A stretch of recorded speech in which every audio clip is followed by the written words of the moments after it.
All right, and we are live with another episode of the AI Chefs.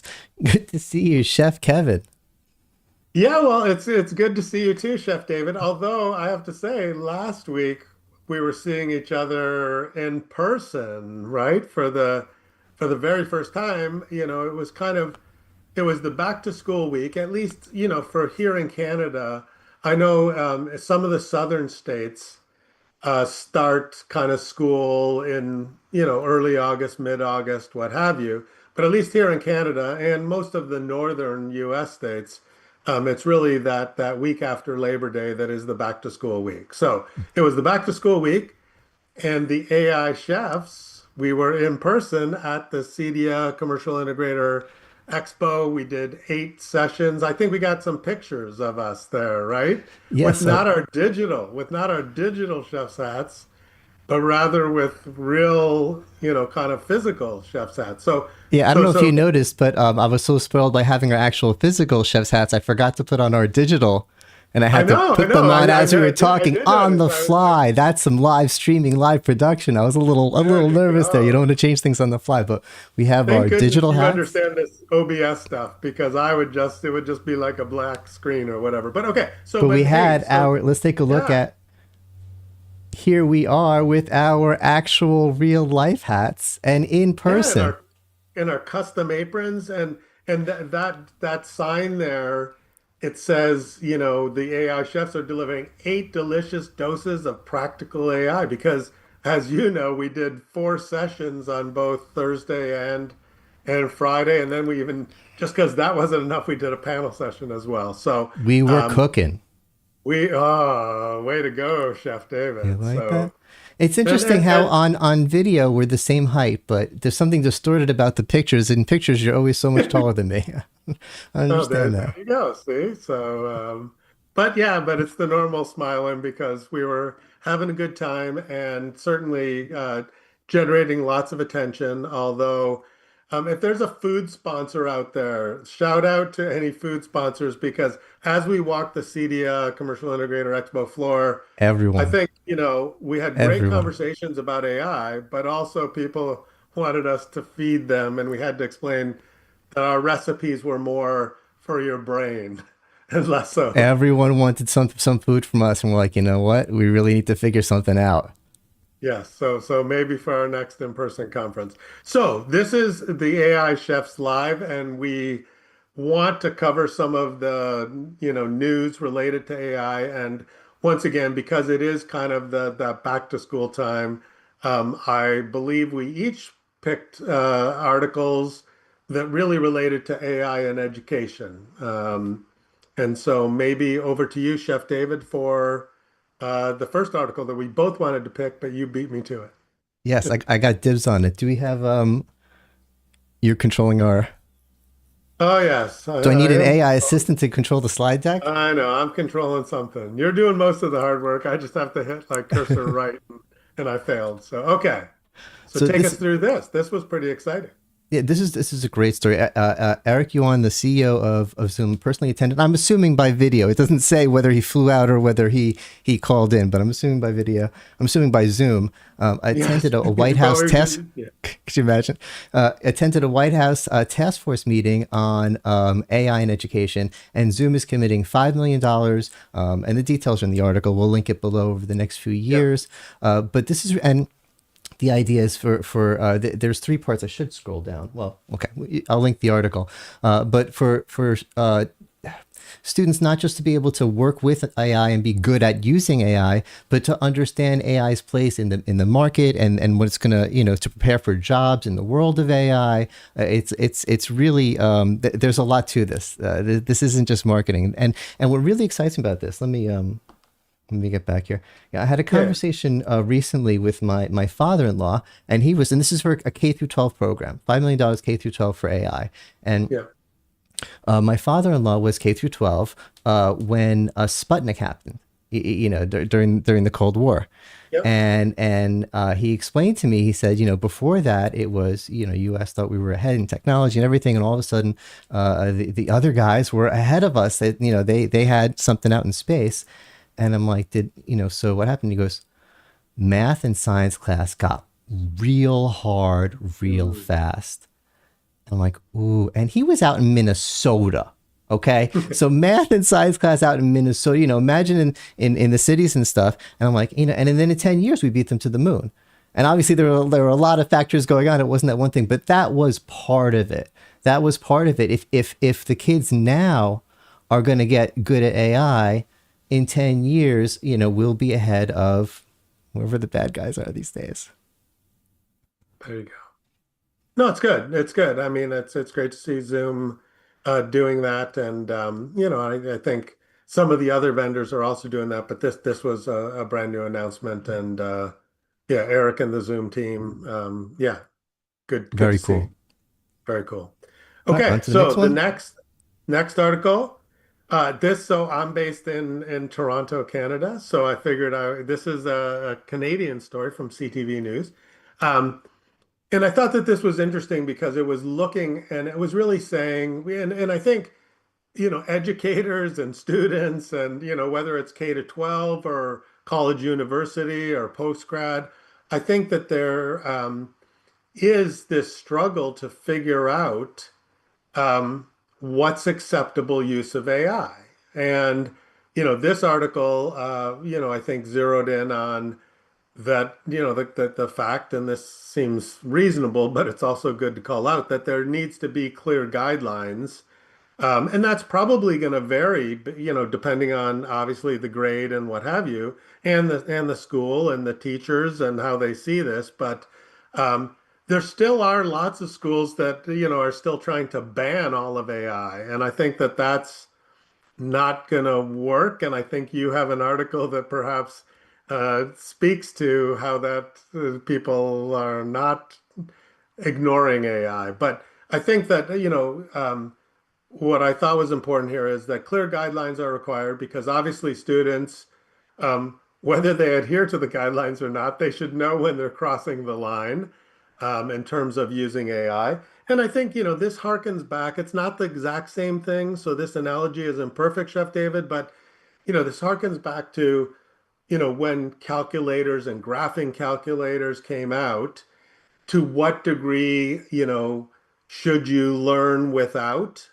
And then to what degree should you recognize that calculators and computers are part of the world, and so we should teach students how to use those. So I think that these clear guidelines hopefully will help the students, understand the core principles and then be able to leverage the AI tools in an effective way that hopefully then prepares them for whatever jobs are still around when they graduate. So there you go. So that's that Yeah. story. I was going to go right to the calculator thing. I remember being in school and it's AI is a tool just like anything else. And they would say, but you don't want to rely on calculators. 'Cause you're not going to always have one in your hands. Guess what? We always have one in our hands now. But aside from that, it made sense that there were guidelines. I wasn't allowed to just plug in the math question and plug it in and get the answer. But if it was one of those long formulas in calculus and there's a bunch of little drudge work in the middle, it's like I know how to do the basic multiplication. It's just a lot of Right. it. You can use it to get to, and so there were guidelines. You could use a calculator for this part of it, but not for that part. And I think that made a lot more sense than just saying no calculators. And we've seen that over and over and over again with technology, and it's the same thing. Yeah, there are ways, and I can understand the fear. There's a lot of ways to potentially misuse AI and make the education experience worse with AI. But just to ban it entirely, no, just got to put in some guidelines. Yeah, and I think, so, the counterpoint, or it's not really disagreeing, but to extend what you're saying is, by having a general idea of, how to multiply numbers and whatever, when the results come out and the calculator in your finger slipped and it was way off by an order of magnitude, you had a general feel like that answer is wrong. And so, last week we did a how to avoid food poisoning, which was all about how to make sure and double check AI.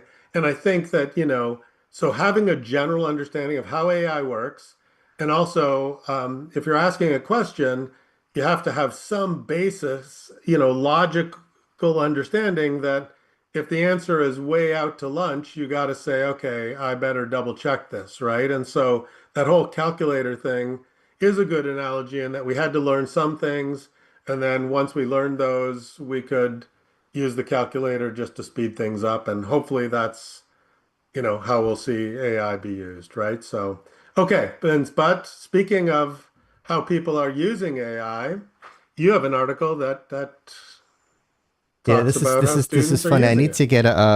I need to get my sound effects going here. I could sometimes have sound effects going with the when I live stream. I don't have it set up for our stream, but I want a drum roll because I want to say 40% of American students say they're using AI on assignments without permission, and the other 60% are lying. But See, that's what this was the foreshadowing when I said whether the students would adhere to the clear guidelines, right? And clearly, in this case, without permission. So yeah, that appears that wherever the guidelines are, that wherever the bar is, they're greatly exceeding it. yeah, yeah, and that's not how many are using it. They're all using it. That's how many are using it without permission, right? Right, right, exactly. But what I thought was more interesting about this article, and this was, I think this is American students, Times of India, but it was a study on American students, was when they talked about enthusiasm among the staff. 98% of superintendents are super enthusiastic about positive AI uses. Not just yes, there's going to be AI, but yeah, this is a good thing and we should get behind it and be funding it. And what Zoom is doing is great and blah blah blah. 87% of principals agree, but only about 50% of teachers are Mm, excited or enthused about this. And I think, and maybe this is the cynic in me, but I think that's because superintendents and principals are well paid and go to a lot of trade shows and ah, read all these journals and watch, a lot of, videos and have time to educate themselves about this and are excited and what they're learning is valid and they have reason to be excited about this because it is going to change their schools and they're right. I'm not bashing on them. I'm just saying that they have the luxury of being able to get excited about this. Whereas I think teachers are just trying to survive the day. And they're not right, excited about anything. I think they're underpaid, they're underfunded, and I think they would be excited about getting more funding and having more resources and utilities. My cousin, one of my best friends, is a teacher, so I'm very, but yeah, I could see if I talked to her about this, and she'd be like, yeah, AI is wonderful, but we need to get the air conditioner fixed, kind of a thing. right. So I'm sorry if that was super cynical, but I think the top level thing, the fact that they're using it without permission, which is something we have to figure out. But even so, the superintendents and principals are excited about it. We're going to see a lot happening soon. Yeah, what I thought was interesting, Chef David, is that article. It said that 65% of teachers had, found their students were cheating with AI. So obviously using it when they weren't supposed to be using it, using the calculator on the test when you're not supposed to use it. What I thought was fascinating there is, if you read the other articles, like students are super smart, right? So they use like multiple AIs, and then if they're going to cut and paste and not do their own writing, they cut and paste, and then they even ask AI to introduce grammatical errors and typos to Make it look make not it like be, AI. make it, yeah, exactly, right? So, uh, anytime that someone says that they can detect AI or tell me that something's written by I am a little skeptical of that because the AI keeps getting better week over week, which we talk about with our tips and tricks. Um, but as well, I think, students are amazingly resourceful and creative in terms of how to combine different tools in a way so that it's not easy with one of these AI detector programs, right? So, um, yeah, fascinating times. Exactly. But speaking of teachers, the last article um, is from the Atlantic, and the Atlantic is behind a paywall. If you have like Apple News, because I have like the Apple whatever, Atlantic is one of the things that you get. And the thing I love about the Atlantic, like kudos to the Atlantic. I mean, these are in-depth articles, right? So it's not your like 750 word kind of just quick introduction. Like these are long articles. But the thing about this particular article, Chef David, is you see like the kind of the whatever subheading, was your kid's report card written by a chatbot? This takes a look at how teachers are using Mm. AI.